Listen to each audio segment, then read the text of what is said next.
സ്വാതന്ത്ര്യദിനം ആഗസ്റ്റ് 15-ന് ആഘോഷിക്കുന്നു.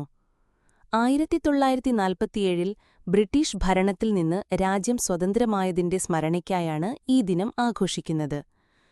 സ്വാതന്ത്ര്യസമരത്തിൽ പങ്കെടുത്ത ധീരദേശാഭിമാനികളെ അനുസ്മരിക്കുകയും ഭാരതത്തിന്റെ ഐക്യവും അഖണ്ഡതയും ഊട്ടിയുറപ്പിക്കുകയും ചെയ്യുന്ന ദിവസമാണിത്. ചരിത്രം. പശ്ചാത്തലം. 1947-ൽ ബ്രിട്ടീഷ് ഭരണം അവസാനിക്കുകയും ഇന്ത്യ സ്വതന്ത്രമാവുകയും ചെയ്തു.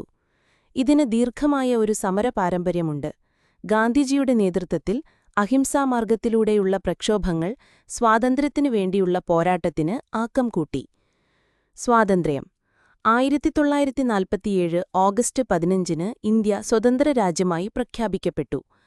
അന്നത്തെ വൈസ്രോയിയായിരുന്ന മൗണ്ട്ബാറ്റൻ പ്രഭു ഭരണം കൈമാറുന്ന ചടങ്ങിന് നേതൃത്വം നൽകി. തുടർച്ചയായ സംഭവവികാസങ്ങൾ.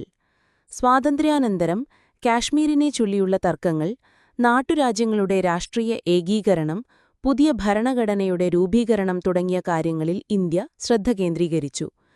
സ്വാതന്ത്ര്യദിനാഘോഷങ്ങൾ. രാജ്യമെമ്പാടും ഓഗസ്റ്റ് 15-ന് വിപുലമായ ആഘോഷപരിപാടികൾ നടക്കുന്നു. ചെങ്കോട്ടയിൽ പ്രധാനമന്ത്രി ദേശീയ പതാക ഉയർത്തുകയും തുടർന്ന് രാജ്യത്തെ അഭിസംബോധന ചെയ്യുകയും ചെയ്യുന്നു. ഈ ദിവസം രാജ്യത്തിനായി ജീവൻ ബലിയർപ്പിച്ച ധീരജവാന്മാരെ അനുസ്മരിക്കുന്നു. സ്വാതന്ത്ര്യസമര സേനാനികളെയും രാഷ്ട്രപിതാവായ ഗാന്ധിജിയെയും ആദരിക്കുന്നു. സ്കൂളുകൾ, ഓഫീസുകൾ, പൊതുസ്ഥലങ്ങൾ എന്നിവിടങ്ങളിൽ പതാക ഉയർത്തി ചടങ്ങുകളും സാംസ്കാരിക പരിപാടികളും നടക്കുന്നു.